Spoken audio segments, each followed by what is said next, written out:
It was a quiet night, the kind of night where the city almost feels asleep, as if the streets themselves are holding their breath. Most people were home already, lights off, curtains drawn, while only a few street lamps flickered weakly, casting shadows that stretched unnaturally long across the pavement.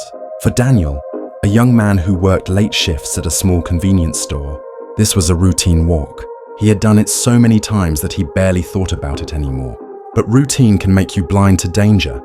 And on this night, Daniel was walking straight into something that no one could have prepared him for. He carried a backpack, mostly filled with work clothes and an old laptop.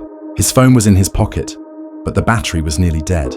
He planned to charge it once he got home. He wasn't afraid of walking alone. The neighborhood had its problems, sure, but nothing had ever happened to him personally. People told stories about muggings and fights, but Daniel always brushed them off. After all, bad things happen to other people, not him, or at least that's what he thought. As he passed a narrow alley between two abandoned buildings, he caught the faint sound of footsteps. At first he ignored it. The city is full of noises, stray cats knocking over bottles, the wind pushing trash down the road, or just another late-night walker heading home. But as he walked, the sound grew heavier, deliberate, like boots pressing hard against the concrete. He slowed down slightly and glanced over his shoulder. 3 men were walking behind him, all wearing dark hoodies with the hoods pulled tightly over their heads. Their faces were mostly hidden, but even from a distance, Daniel could feel their eyes locked on him. He picked up his pace.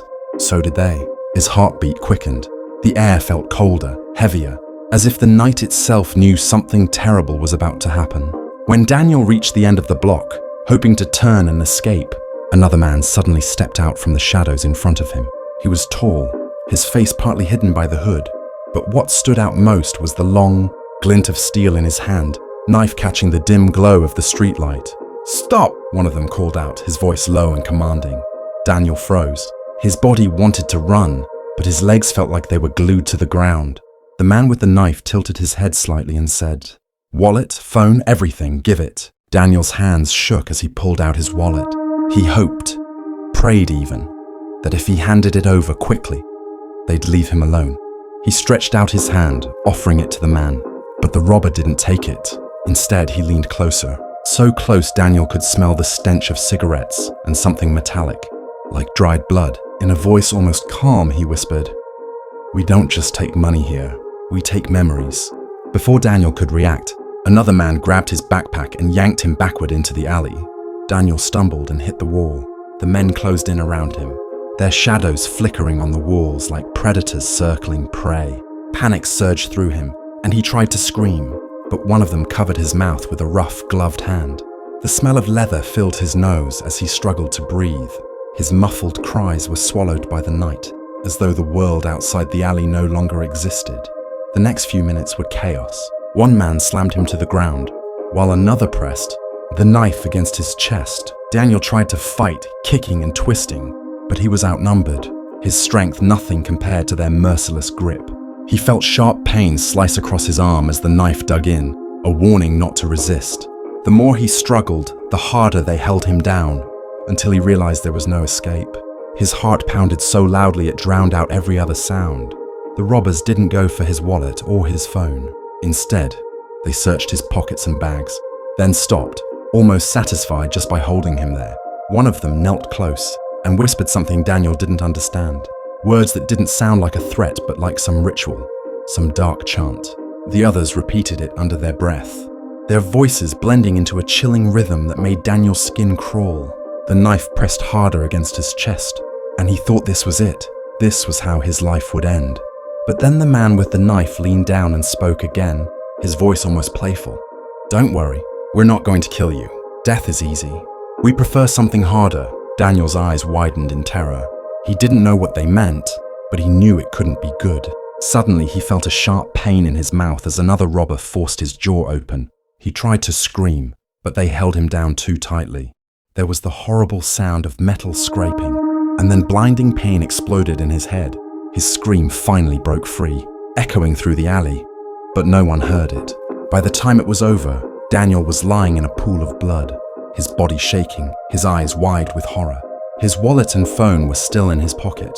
His backpack was still beside him, but his tongue was gone. The men disappeared into the night without a trace, leaving Daniel's lifeless body in the dark alley. Hours later, when the sun rose, a passerby discovered him. The police arrived quickly, but what they found made no sense. Why leave the money, the phone, the laptop? Why take only his tongue? There were no witnesses, no cameras that worked in that part of the neighborhood, and no one claimed to have heard anything. Even though neighbors lived just a few steps away, it was as if the crime happened inside a bubble of silence, hidden from the world. The story spread through the community like wildfire. People were terrified. Parents warned their kids not to walk alone. Stores closed earlier. Some even moved away, unwilling to live near the alley where Daniel died. Rumors grew quickly. Some said the killers were part of a sadistic gang, using human body parts for dark rituals. Others whispered that they weren't human at all, that they were something darker, something that wore the shape of men but fed on more than just money or fear. They said these street robbers were hunting for something inside people, something they could never return. Weeks later, another body was found in a different alley with the same gruesome detail. Wallet untouched, valuables still there, but the victim's tongue missing. Police tried to calm the public, claiming it was a coincidence or the work of a copycat. But no one believed them. Everyone knew it was the same group, the same hunters, and they were still out there. People say, if you walk alone at night and hear heavy footsteps behind you, you should never turn around. Never speed up and never run, because once they know you're afraid, once they sense your panic, they'll come for you. Some believe they mark their victims by whispering words you can't understand, words that stay in your mind until the moment they take you. Others say they don't choose at all, that anyone unlucky enough to walk alone at the wrong time simply becomes their next memory.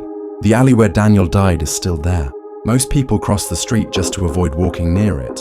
But those who live nearby swear that late at night, if you're quiet enough, you can still hear the muffled cries of someone begging for help, echoing from the shadows. Some say you can hear footsteps following you, heavy and deliberate, even when the street looks completely empty.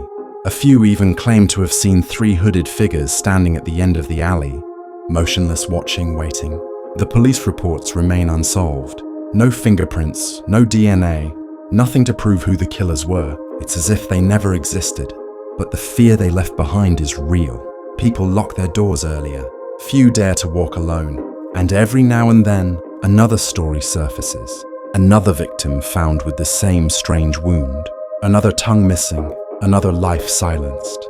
So when you walk home at night, and the streets are quiet, don't let the silence fool you. Don't assume you're safe just because you've taken that path 100 times before.